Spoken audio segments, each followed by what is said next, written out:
Depending on the area you live in, something like this generator might be needed. But believe me, no matter how well the electrical grid is organized, natural disasters like heavy snow, tornadoes, or even strong winds could bring it down, and if so, you better have a plan to deal with it. In today's video, we're planning to take a second look at this repair from several years ago. And from what I was told, the problem is that this generator has been stored for a really long time and now it won't start. The one thing you can't do to a generator is leave it unused for a long time. And by the way this panel looks, it's been a long time since it saw daylight. Long periods of being idle can damage the fuel system. But a way to deal with this issue is to make a schedule to run the engine every now and then, but I'll leave that interval up to you. But I will tell you, the more you run the machine, the better it'll be. And after taking off the fuel cap, you can see there's quite a lot of fuel in the tank, but we don't have a really good idea as to how old it is. Of course, we do plan on starting the engine, but before we do that, we need to check on the oil level, otherwise we could damage the engine. Luckily for us, there's plenty of oil in the engine, and it even looks okay considering everything else. Next, we'll go to the fuel tank and open the valve, choke the carb, and then make sure the switch is in the on position, and see what happens when we pull on the rope.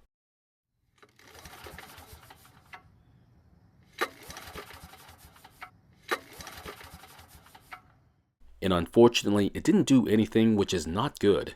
Next, we want to see if the gasoline in the fuel tank might be the problem. And the way I'm going to do that is by adding my own fuel to the carb instead and see if we can get it to do anything. It also turns out there's a problem with the bottom bolt on the airbox and we can't get it loose. But fortunately, we can still get access to the carb, so we'll worry about that problem later on.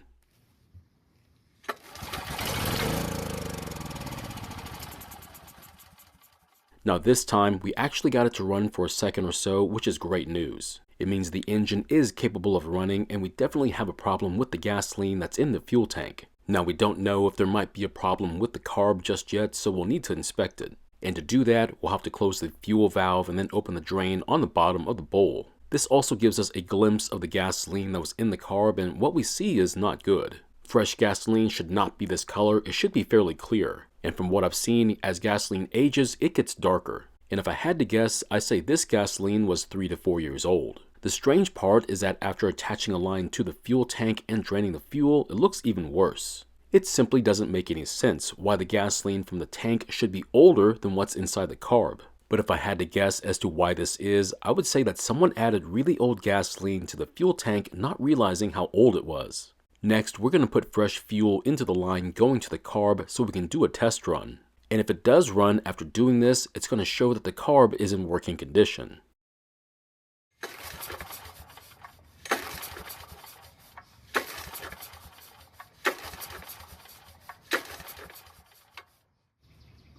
And unfortunately, it still won't start on its own. Next, we're going to give it some help and see if it does any better.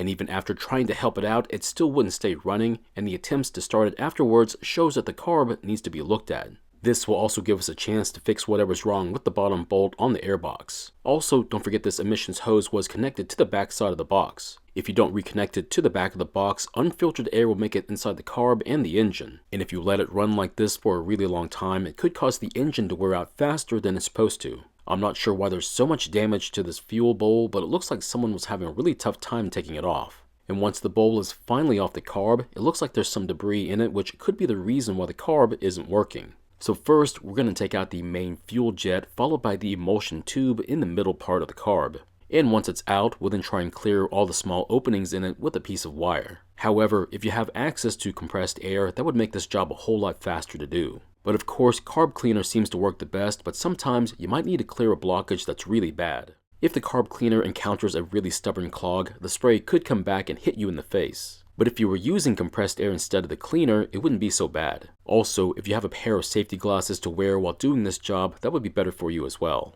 So it looks like the reason why this carb isn't working like it should is a blocked fuel jet. Now this could either be from the debris that was floating in the bowl or varnish building up over time.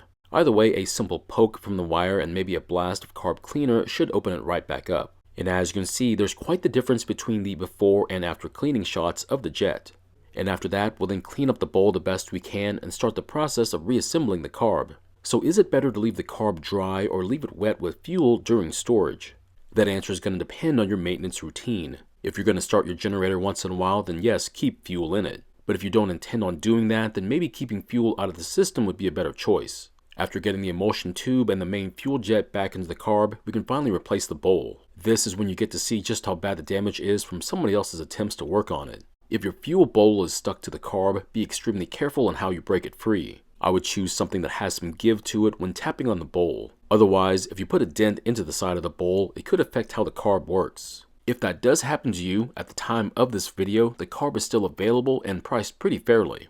Of course, you're welcome to try and fix the dent in the bowl, but there's no guarantees. So what you're seeing is a test fit of the carb without the air box so we can see if the carb is working. And because this setup is just for testing, we won't add any gasoline to the fuel tank. And instead we'll add fuel to the carb through the short fuel line that's attached to it.